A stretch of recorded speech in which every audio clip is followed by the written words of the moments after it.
La verdad que es un gozo poder estar de nueva cuenta en este tiempo de oración. Ricardo siempre dice, no es bueno hacerse expectativas, pero Dios es bueno y nos permite ver su gloria a través de este tiempo. Evidentemente no somos toda la iglesia que el domingo nos reunimos, pero Dios se glorifica en medio de su pueblo en todo momento, y yo sé que por alguna circunstancia no todos pueden estar aquí.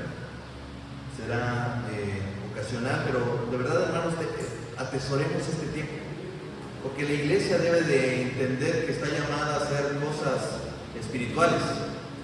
Entonces estamos inmersos en un mundo en el cual nosotros no pertenecemos, esta no es nuestra ciudadanía, nosotros no somos de aquí, nosotros simplemente estamos de paso.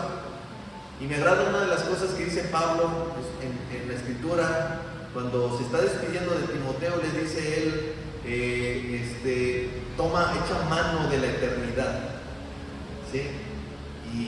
Y esto no estaba hecho al aire, O sea, Pablo está a punto de ser sacrificado, y sabía que Timoteo iba a quedarse en la iglesia, columna y baluarte de la verdad, y le deja algunas indicaciones, algunos consejos, y algunas de ellas es esta, hermanos.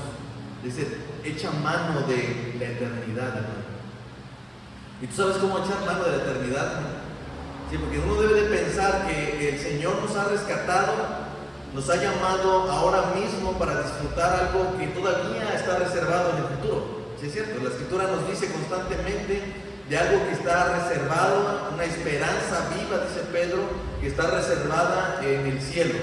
Pero eso no significa que no podamos disfrutar de esa eternidad ahora, ¿sí? Entonces, Pablo le dice a Timoteo, echa mano de esa eternidad, aunque es algo que está reservado, echa mano de ella, toma de ella, porque los tiempos son difíciles. Y la pregunta es, ¿cómo yo puedo echar mano de esa eternidad? Pues a través de la oración. Es una de las tantas cosas. ¿Sí? Piensa en un momento en lo que va a estar sucediendo en esa eternidad, hermanos, y simplemente tráela de allá para acá. Eso es lo que está diciendo Pablo. Y la oración es eso, hermanos. ¿Qué creen que vamos a estar haciendo en la eternidad? ¿Con quién vamos a estar hablando toda esa eternidad? Con Dios, hermanos. Vamos a estar hablando con Él, con Jesucristo, eternamente con Él. ¿Sí? Y ahora que estamos en este lugar que no nos corresponde vivir aquí, sino que estamos de paso y vivimos tiempos difíciles, lo que la Escritura nos dice es echa mano de esa eternidad. ¿Sí? Haz lo que harás en esa eternidad. Vas a habla ahora con Jesucristo, habla ahora con Dios, y eso es lo que queremos retomar en estos tiempos de oración. Y quiero que podamos también tener un tiempecito de reflexión. ¿Sí? Vamos a hablar un poco acerca de la oración y cosas que nos puedan ayudar a llevar a cabo este tiempo. Miren, no sé si ustedes tengan una idea de qué es la oración, pero a mí me parece que es un medio de gracia. Es un medio de gracia con el cual nosotros podemos entablar no simplemente una comunicación, hermano, no un monólogo. No es un monólogo, aunque a veces nosotros evidentemente somos los únicos que nos oímos hablar, pero esta oración no es un monólogo. Lo que se está haciendo aquí es entablar una conversación con Dios, ¿sí? Y uno dirá, bueno, ¿en base a qué? Si soy el único que habla. Bueno, cuando tú usas la Escritura, cuando tú vas a la Escritura y lees el Salmo, por ejemplo, el Salmo 23, y dice, Jehová es mi pastor, y ya comenzó a hablar. ¿Qué te está diciendo Dios? Yo soy tu pastor. Yo soy tu pastor. Y entonces oras a ese pastor, Señor, gracias porque tú eres mi pastor. Pastorea mi corazón, pastorea mi alma, pastorea mi familia, Señor, porque yo no sé cómo guiarlos en este camino a la eternidad. Señor, hazme también un pastor de mis hijos, hazme un pastor de mi esposa. Señor, yo estoy sujeto a la autoridad de mi marido, a la autoridad de este gobierno. Ayúdame a ser un buen súbdito, una buena oveja. Pero sobre todo, Padre, tú sé mi pastor. ¿Se dan cuenta? Cómo en realidad la oración es una conversación y no simplemente un monólogo, no una comunicación de una sola vía. Evidentemente estamos acostumbrados a que nuestra voz es la única que se escuche, pero si tú quieres escuchar la voz, dice John Piper, ¿qué tienes que hacer? Lee la Biblia en voz alta. Y entonces iniciarás una conversación con Dios. Y es muy bueno, hermanos, porque a veces vemos la oración como un medio para yo pedirle a Dios todo lo que yo quiera, y eso es un error, hermano. No es únicamente para pedir, aunque Dios, miren, dice la Escritura que se complace en escuchar las peticiones de su pueblo. Aún en la omnisciencia de Dios, Él sabe lo que tenemos necesidad de que nosotros vayamos en oración y se lo pidamos. Dios conoce nuestras necesidades y le alegra. ¿Quién que sea padre aquí no le alegra cuando su hijo viene y le dice, papá, dame esto, ayuda? ¿Saben por qué? Porque lo que está reconociendo nuestros hijos cuando vienen y nos piden algo es que nosotros somos sus proveedores. ¿Sí o no? Entonces, cuando nosotros vamos delante de Dios y pedimos, lo primero que estamos reconociendo de Dios es que Él es nuestro proveedor. Pero vuelvo a lo mismo, hermanos. Esta oración no es una simple comunicación, una vía para decirle y comunicarle a Dios qué es lo que yo necesito y qué es lo que yo quiero. Es una vía, un medio de gracia por el cual yo voy a entablar una conversación con Dios. ¿Para qué? Para tener una relación íntima con Él. De eso se trata la oración. Es algo que todo creyente debería de practicar. Es algo que todo creyente y todo hijo de Dios debería anhelar. Ese es el primer paso para todo lo que hace. La oración siempre es lo primero que se le viene a la mente cuando está en dificultades. Es lo primero que le viene a la mente cuando no sabe qué hacer. Es lo primero que le viene a la mente. Es decir, ¿cómo yo hablo a Dios y le digo, Señor, no sé qué hacer en este momento? Yo no sé qué debo de hacer cuando tengo estos problemas. El cristiano lo primero que debe de venirse a la mente es, Señor, te ruego que tú me ayudes. Y posteriormente haces lo que por diligencia harías. Pero muchas veces el mismo cristiano lo que hace es tomar su propia ruta y tomar decisiones a expensas de Dios. ¿Sí? Entonces esto es una práctica que el cristiano debería de realizar siempre. Esto es algo que el Hijo de Dios necesita. ¿Por qué? Porque piensen en esta relación de un hijo y padre. Y vuelvo a poner el ejemplo de los hijos. Los hijos vienen y piden. ¿Por qué te piden? Porque saben que eres tú el que les va a dar.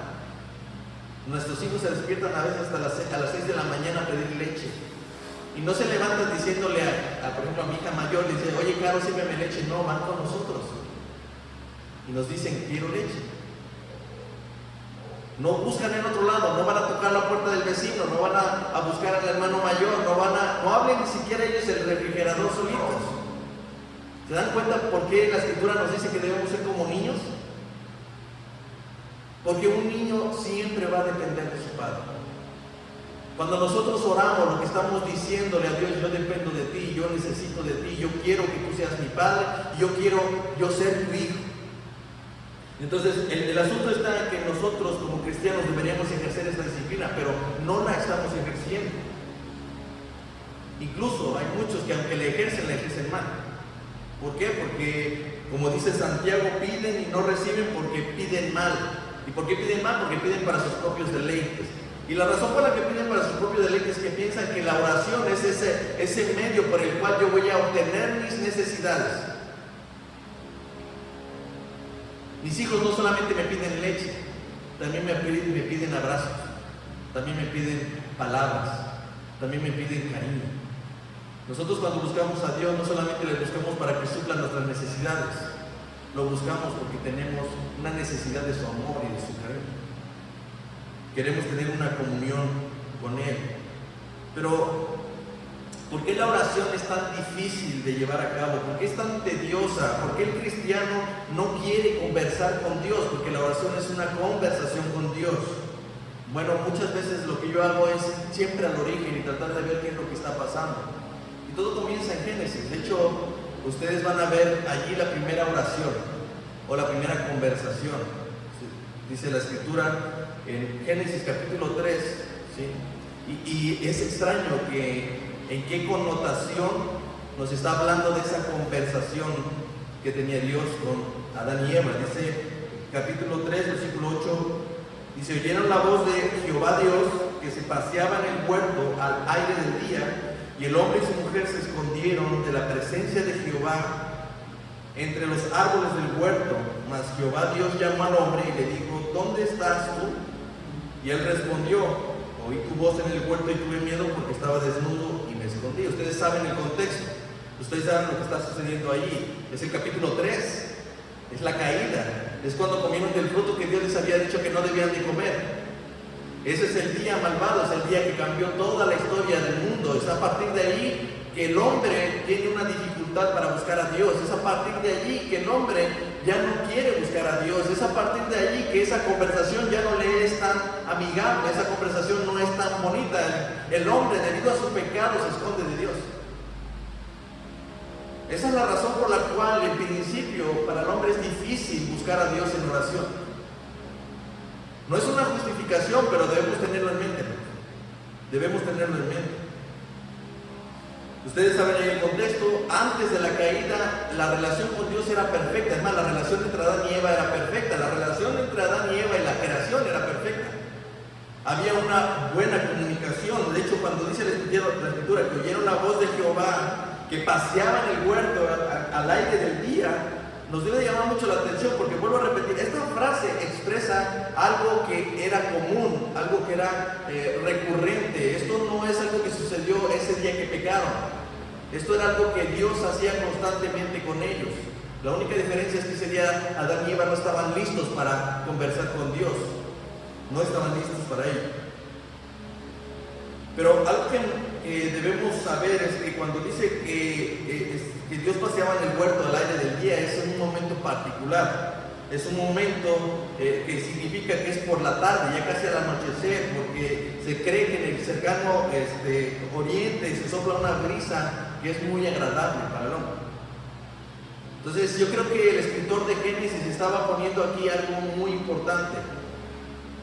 Una de las cosas que sucedió en ese capítulo 3 es que ese hermoso momento en el que paseaban Adán y Eva con Dios, en el momento más hermoso del día, en ese momento esa conversación ya no se daba. En ese momento se vio afectada. Entonces, ¿qué es lo que sucede? La caída evidentemente afecta nuestra oración. La caída trae un problema en nosotros, y debido a la mentira de la serpiente, nosotros tenemos allí un encuentro con una falsedad, con una mentira. Miren, saben que la primera razón por la que quizás nosotros no nos estamos acercando a Dios es porque hemos dejado de creerle a Dios. ¿Sí? Una de las razones por las cuales quizás he dejado de buscar a Dios es porque he dejado de creerle a Él y he creído las mentiras del diablo. ¿Qué es lo que sucedió con Eva ahí en ese momento? Eva tiene una conversación con la serpiente y ella tenía una completa seguridad de lo que Dios había dicho. Incluso le había aumentado el hecho de decir, bueno, la serpiente le dice a Eva, oye, con que no pueden comer de ningún fruto que hay en el huerto, y Eva le dice, no, lo que podemos comer de todo, excepto de uno que está en medio del huerto, el árbol de la ciencia del bien y del mal, de ese no podemos comer ni debemos tocar. Cuando Dios simplemente dijo, no coman. Pero ella en ese momento estaba convencida de que no debían comer de ese fruto, pero una vez que el diablo le dice, no, sino que sabe Dios que el día que coman de él, van a ser como Dios. Y ese es el punto de partida. Cuando Dios dice eso, cuando la serpiente dice eso, Eva cambió su actitud, cambió su forma de ver ese fruto. Al principio era un fruto prohibido y ahora decía que cambió a sus ojos. Era un fruto agradable a los ojos, codiciable incluso. Cambió la forma de ver de Eva ese fruto. Y miren, ahí es donde comienza el pecado, cuando nosotros dejamos de creer en la verdad de Dios y empezamos a creer en la mentira del diablo. Entonces, ¿cuáles son los problemas de la oración, hermanos? Uno es la muerte. ¿Saben qué es la muerte? Dios dijo en ese momento que ciertamente iban a morir el día que comieran de ese árbol. Pero se dieron cuenta de algo, no murieron esa árbol. Y me llama la atención que esa muerte se refiere a separación. Debimos haber sido separados de Dios, pero, oh sorpresa, en ese día Dios, en lugar de separarse de nosotros, lo que hace es buscarnos. Él es el que pregunta dónde está. ¿Se dan cuenta? Una de las cosas que Dios nunca acabó, a pesar de la caída, es esa comunicación, esa conversación que Él quiere tener con nosotros. En nuestro caso fue afectada, nosotros ya no queríamos buscar, teníamos miedo. Pero en el caso de Dios, Él siempre va a buscarnos. Él sigue queriendo y sigue deseando que nuestra oración sea como ese paseo en el huerto. en el aire del día, dice la Escritura. Entonces yo quiero que te imagines, hermano, que cuando estemos aquí, tú debes de preguntarte, bueno, ¿yo qué hago aquí este miércoles? ¿A qué vine este miércoles? ¿O qué voy a estar haciendo cada miércoles que yo venga aquí? Pues tú debes de pensar, hermano, en esa posibilidad de pasear con Dios, de tener un paseo con Dios y de poder decirle sí lo que necesitas, sí lo que necesitamos como iglesia, lo podemos orar, pero lo más importante es que vamos a tener una cercanía con aquel que en algún momento perdimos, y miren, una de las cosas que también nos aleja de Dios en la oración es la independencia. La razón por la que Eva miró el fruto de una forma diferente es porque ella dijo, a partir de ahora yo voy a ser independiente de Dios. La razón por la que comieron de ese fruto es porque creyeron que iban a poder ser independientes de Dios. Y muchas veces la razón por la que no oramos es porque le estamos diciendo somos independientes de Dios. Cuando salimos de casa sin orar, cuando estamos tomando una decisión importante en nuestras vidas sin orar, cuando hemos llevado a cabo situaciones y hemos querido resolver cosas sin buscar a Dios en oración, lo que estoy diciendo a él es, yo quiero ser independiente de ti. Pero cuando yo ya estoy hasta el cuello, ¿qué es lo que hacemos? Señor, perdóname, ayúdame. Hermano, esto no debe de ser así. Yo lo que quisiera esta noche es que cuando nosotros oremos, no solamente en casa, cuando estamos solos, sino cuando estemos reunidos como congregación, pensemos que estamos paseando con Dios. Estamos en la oración, es una oportunidad para iniciar una conversación con Dios. Es que yo no sé qué decir. Pues bueno, Dios siempre va a iniciar esa conversación. Abre tu Biblia y mira lo que Él tiene que decirte. Mira y lee sus promesas y empieza a tomarlas como tuyas. Y empieza a decir, Señor, gracias, porque yo no sabía que tú me habías prometido tal cosa. Señor, gracias, porque yo no merecía esto y tú me lo has dado. Gracias, Señor, porque tú moriste en la cruz por mí y yo no lo merecía.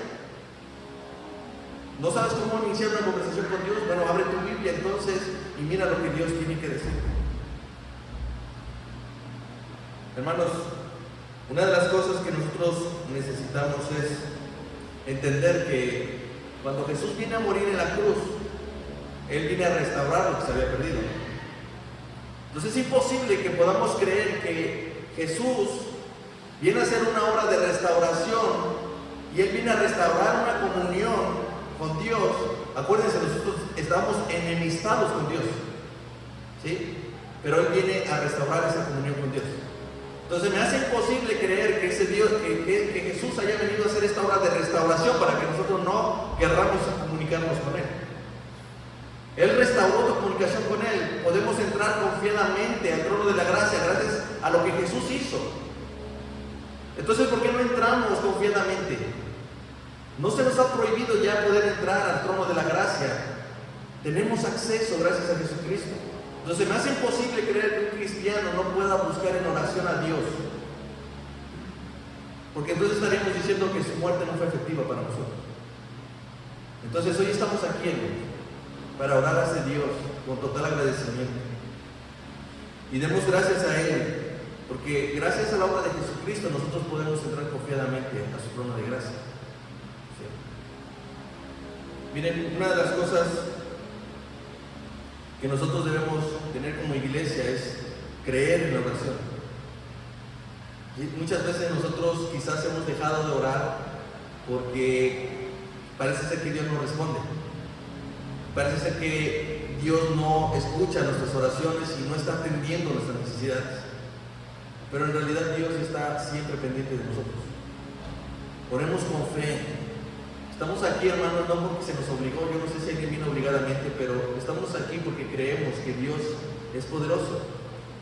Por lo que vayamos a orar o por las peticiones que tengamos hoy delante de nosotros, recordemos, hermano, si Dios murió en la cruz para restaurar esa comunicación, para restaurar esa comunión, no es para que esa conversación caiga al suelo. Dios va a cumplir lo que prometió y Dios va a darnos según su voluntad y según lo que más le dé la gloria.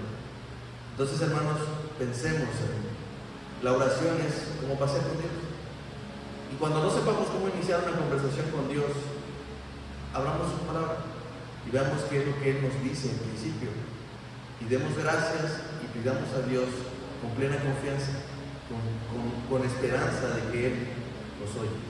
Amén. Entonces, vamos a tomar este tiempo de oración.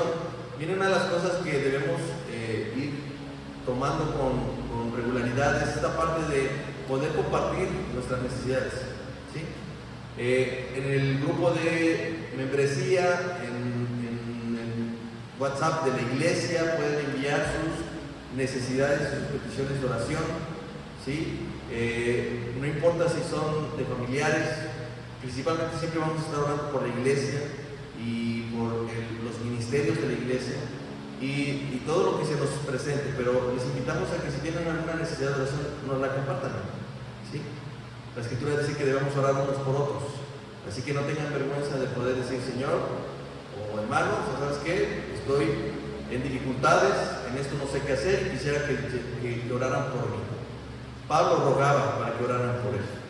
Entonces, oremos unos por otros. Y con esto que hemos reflexionado en esta noche, oremos a Dios. Creo que ahí están algunas necesidades, no sé si me falta alguna, porque eso es todo lo que nos compartieron y nos enviaron. Entonces voy a pedirle de favor a 3 personas que nos ayuden a orar, ¿sí? La primera parte es por la iglesia.